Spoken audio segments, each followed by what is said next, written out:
messieurs, bonsoir. Merci de nous suivre. Bienvenue à ce flash d'information sur Dunia TV. La 21e conférence des Nations Unies sur les changements climatiques s'est ouverte le lundi 30 novembre dernier en présence de 150 chefs d'État et de gouvernement dont le président Alassane Ouattara.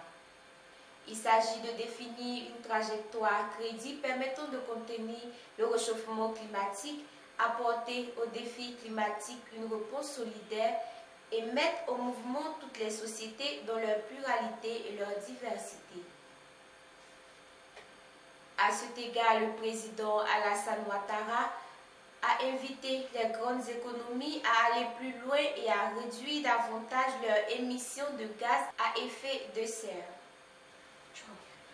Notons que le président Alassane Ouattara a visité le stand de la Côte d'Ivoire installé sur le site de cette COP21 au Bourget et s'est entretenu avec le Premier ministre français Manuel Valls. Faites-le avec l'architecte. Tel est le thème de la 5e édition du Salon de l'architecte et du bâtiment qui a ouvert ses portes hier mardi 1er décembre à Abidjan, Port-au-Prince. Ce sont environ 300 exposants et plus de 20 000 visiteurs de différents pays d'Afrique, d'Europe et d'Asie qui prennent part à ce rendez-vous. Lors de la cérémonie d'ouverture, Daniel Cablon-Decaux, Premier ministre, a réaffirmé la volonté de son gouvernement à mettre à la disposition des Ivoiriens un habitat décent et sûr, et a soutenu que ce salon de l'architecte et du bâtiment est devenu un passage obligatoire pour les acteurs du secteur du bâtiment. Il a par ailleurs félicité le Conseil de l'Ordre des architectes qui, depuis près d'une décennie, offre l'occasion aux experts et aux populations de partager leur expérience et de se familiariser davantage avec le monde de l'architecture et du bâtiment. Notons que la fin de ce salon est prévue pour le samedi prochain.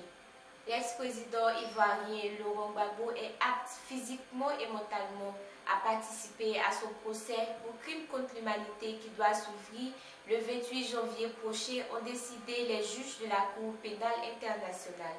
La CPI avait reporté en fin janvier l'ouverture du procès de l'ancien président ivoirien prévu le 10 novembre afin que les juges aient le temps d'examiner des rapports sur la santé de l'ex-président. La défense citée dans la décision avait argué que M. Laurent Gbagbo n'était pas en mesure de participer à son procès car l'ancien président est malade, fatigué et fragile et que les pathologies de M. Gbagbo n'ont pas disparu. Après examen, les experts ont souligné une grande amélioration de l'état de santé de Laurent Gbagbo et ont observé qu'il ne souffrait plus du syndrome du stress post-traumatique ou du syndrome d'hospitalisation. Et en société, les amateurs de pétards et autres feux d'artifice sont priés d'abandonner cette pratique au risque de se voir exposés aux sanctions prévues par la loi en la matière. En effet, le ministère d'État, ministère de l'Intérieur et de la Sécurité a pris un arrêté portant interdiction de l'usage de pétards, de feux d'artifice et autres substances explosives du genre sur toute l'étendue du territoire national pour la période allant du mardi 1er décembre 2015 au dimanche 31 janvier 2016. Hors de nos frontières, au Burkina Faso, le candidat du mouvement du peuple pour le progrès, Roch-Marc Christian Kaboré, a été élu dès le premier tour de la présidentielle du dimanche dernier avec 53,49% des suffrages exprimés, surclassant ainsi le candidat de l'Union pour le progrès et le changement, Zéphirin Diabré, crédité de 29,65 des voix selon les résultats provisoires proclamés par la Commission électorale nationale indépendante. Le Conseil constitutionnel dispose de 7 jours pour examiner les éventuels recours aux fins de la publication des résultats définitifs. Et on termine en culture. Le 30 novembre dernier, les Gaou magiciens ont porté haut les couleurs ivoiriennes en remportant le Grand Prix des musiques du monde 2015. La cérémonie s'est déroulée à Paris. Cette distinction leur a été décernée par la Société des auteurs, compositeurs et éditeurs de musique SACEM qui opère dans la gestion des droits d'auteur.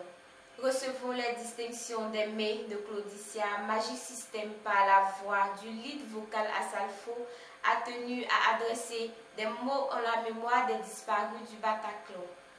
Il a rappelé à l'assistance qu'en face de cette menace terroriste, eux, artistes, n'ont que leur art pour se défendre et s'exprimer.